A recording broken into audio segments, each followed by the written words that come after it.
তৃণমূলে কে জুড়ে রাখার পেছনে 4-5টি ফ্যাক্টর আছে। এই ফ্যাক্টরগুলো না বুঝলে, এই কারণগুলো না বুঝলে তৃণমূল কেন চূর্ণ হচ্ছে সেটা বোঝা যাবে না।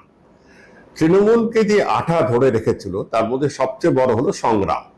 তাদের প্রথম আঠা বা প্রথম জোড়ে রাখার কারণটা হচ্ছে সিপিএম এর প্রতি বিদ্বেষ বা সিপিএম শাসনের প্রতি বিদ্বেষ। আচ্ছা, সেই কারণটা অনেক দিন আগে চলে গেছে। তারা সিপিএম কে এখনো সহ্য করতে পারে না, কিন্তু সেই বিদ্বেষ যার জন্য তারা একসাথে ছিল সেটা কিন্তু চলে গেছে। আর কালকে যারা একসাথে কাজ করেছে তারা কিন্তু এখন পাড়ায় রাইভাল হয়ে গেছে। দ্বিতীয় ফ্যাক্টর হলো মমতা ব্যানার্জির নিজের পার্সোনালিটি। অন্য অনেক নেতা আমরা ভারতবর্ষে দেখেছি, বাংলায় দেখেছি, যারা বিভিন্ন কারণে পার্টির জোরে উঠেছে, বংশের জোরে উঠেছে, কিন্তু মমতা ব্যানার্জি নিজের জোরে উঠেছে, সেটা আমি চোখের সামনে দেখেছি। আর মমতা ব্যানার্জি ট্যাকটিক্স পাল্টাতে 2 মিনিট চিন্তা করে না।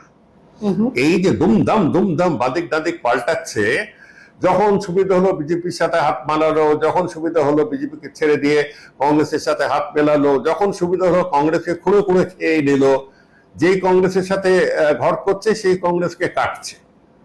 আচ্ছা, এই দ্বিতীয় কারণটির অনেক অবক্ষয় হয়েছে, বেশ কয়েকটা কারণে। তার মধ্যে একটা হচ্ছে মমতা ব্যানার্জি 15 বছর রাজ করতে গিয়ে শেষ 5 বছরটি আমি যেটা খুব কাছে থেকে দেখলাম, সেখানে নিজেকে নিজে গুটিয়ে ফেলেছে। মানে 2021-এর পর থেকে মোটামুটি 21-এর আগে অব্দি সবার সাথে কথা বলতো, সবাইকে নম্বর দিত। 21-এর পর থেকে কিরকম একটা গুটিয়ে ফেলেছে নিজেকে। ওই 4-5 জন নিজের লোক ছাড়া কারোর সাথে খুব একটা কথাবার্তা বলতো না। এবং এরা বুঝে গেছে যে একবার হারার পরে যেই ক্ষমতাটি লাগে, যে শক্তিটি লাগে, যে সময়টি লাগে ফিরে আসতে 5, 7, 10 বছর, সেই সময় ওর কাছে নেই। মানে সেকেন্ড মমতা 2, ধুরন্ধর 2 এর মতন হওয়ার চান্স খুব কম মমতা 2। সেই জন্য এরা চালাকি করে দেখছে কি যে এখানে মমতা 2-র জন্য অপেক্ষা না করে অন্য কোনো উপায় বার করি। ঠিক আছে।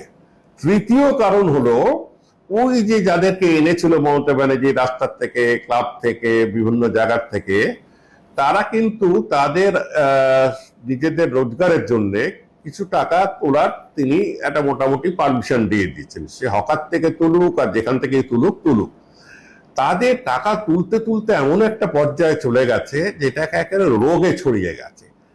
4 নম্বর হলো এই কাজ করতে গিয়ে তারা আইনের অনেক জায়গায় লঙ্ঘন করেছে।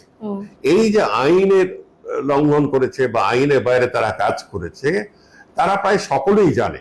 সে গ্রাম পঞ্চায়েত হোক আর কাউন্সিলর হোক আর যারা বড় সুমো গাড়ি বা এইসব গাড়ি, বড় বড় গাড়ি চালাচ্ছে, তারা সকলেই জানে যে তারা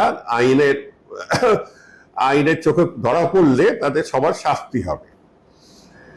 এখন বিজেপি এখন অব্দি ওদের একটা কেমন গ্রেস পিরিয়ড দিয়েছে, এখন অব্দি সত্যি কারোর পেছনে লাগেইনি।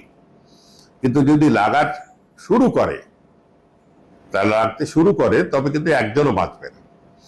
অতএব এদের মধ্যে একটা বড় সংখ্যা চেষ্টা করছে এদের সাথে সমঝোতা করে নেওয়ার। সমঝোতাটা হলো যে মনে রাখতে হবে যে শুভেন্দু অধিকারীও কিন্তু তৃণমূল ঘরানার লোক, অবশ্যই। আর তৃণমূলের অনেক লোক তার সাথে যোগাযোগ রেখেছে, শুভেন্দুকে চেনে। এরা শুভেন্দুর কাছ থেকে বলছে, দাদা আমাদের একটু সময় দিন, আমরা একটা মাঝ রাস্তার একটা কাজ করে ফেলব। এই হলো 4 নম্বর। 5 নম্বর কারণ হলো যে শুভেন্দুর লাভটা তাতে কিসের? এই সবাই মহারাষ্ট্র মডেল বলছে, যেখানে সিন্নে চলে গিয়েছিল, যেখানে অজিত পাওয়ার চলে গিয়েছিল। আরে বাবা, এটা মহারাষ্ট্র মডেল নয়। আমি কেন বলছি? প্রথম কথা, মহারাষ্ট্র মডেলকে ভাঙতে গিয়ে, অন্য পার্টিদের ভাঙতে গিয়ে বিজেপির প্রচুর টাকা খরচ করতে হয়েছে। আমি ক্যামেরার সামনে বলছি, প্রচুর টাকা খরচ করতে হয়েছে। এখানে বিজেপির কোনো টাকা খরচ করতে হয়নি। আর এখানে ক্ষমতা তো তাদের হাতে, ক্ষমতা বিপুল সংখ্যক বিধায়ক। হ্যাঁ, আর বিজেপির কোনো প্রয়োজন নেই এদের। এইটা যারা যাচ্ছে তারা একটা ইন্স্যুরেন্স পলিসি করছে।